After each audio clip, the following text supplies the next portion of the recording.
Hey man, what's going on? GooseSports here, and I've been on vacation.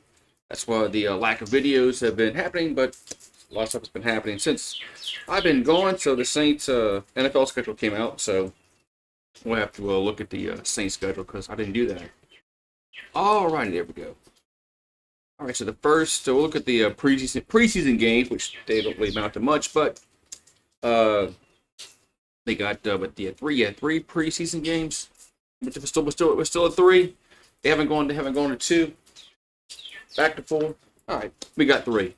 So week one in the preseason, they start off on Sunday. They got two Sunday games in preseason and a Saturday game. Man, I like it when they usually play on a Friday in preseason anyway. So the first preseason game is on August the 10th. They're gonna play the Chargers in LA. Then they home against Jacksonville on the 17th, and then they close out the preseason game on a Saturday against Denver on the 23rd of August. So, and all three of those games are going to be on Fox 8 locally in New Orleans and whatnot. Well, all right, here we go. Let's get to the meat and bones. So the Saints schedule came out, and for the first time in like 25 years, there's no prime time games for the Saints. No Thursday game, no Sunday game, Sunday night game, and no Monday night game. Look, I have no problem whatsoever without a Thursday night game. I hate Thursday games. I think they are just. I think the level of play is horrible in Thursday games for the most part. And I just don't like them. I think the NFL should do away with them, but they're not gonna do away with them because it's it's just because of money. Let's just leave it at that. All right, so first home game is going to be September 7th. They play home against Arizona Cardinals.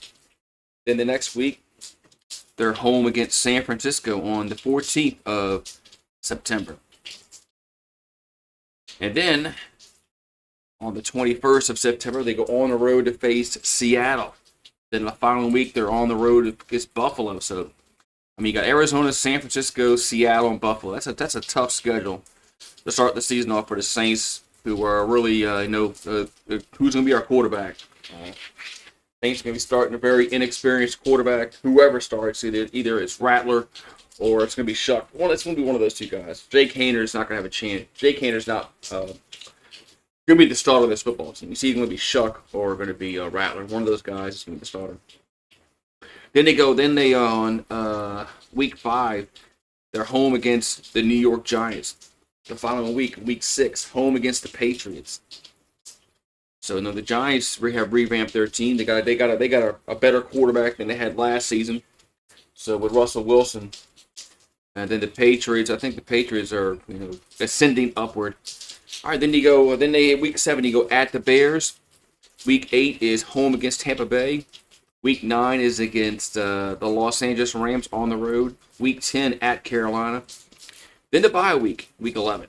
Week 12 you got Atlanta at home on week 12.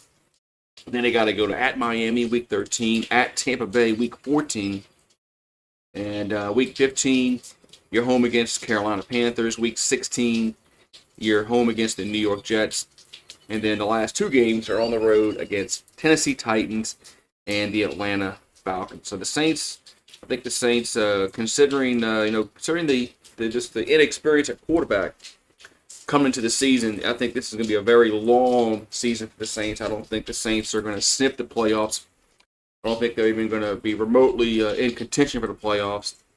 I think they're going to win between 4 and 6 games, which maybe is not a bad thing for New Orleans, considering that they're not in a position to win this season.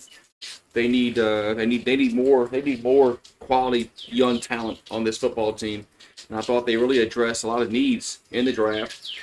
Now whether they pan out or not, it just remains to be seen. But I thought they drafted well this past season, and they got a lot of needs of positions. So, but there's still some more needs on this football team. I still think they need a playmaker at receiver. We'll see at running back. I like the pickups at running back they got in the draft, but in quarterback is Shuck or Rattler going to be the answer for the Saints? That remains to be seen. So a lot of question marks for the Saints going into the 2025 season, and I think some questions won't be answered. But I think it's gonna be a tough year for the Saints. I don't expect them to even sniff the playoff this season, which is probably not going to be not a bad thing. There it is, man. What's your guys' predictions? I mean, I say 4 to 6 wins tops. Just because the quarterback position, the offensive line. I know they've kind of they drafted an offensive lineman in the draft, and Eric McCoy should be back next year healthy, so that should help out a lot. But I mean, if we get an injury in the offensive line, it might just derail the season like it did last year. But like I said, but anyway. All right, man. So the Saints season schedule is out. I say 4 to 6 wins. What do you say? And have a good one. Who dat?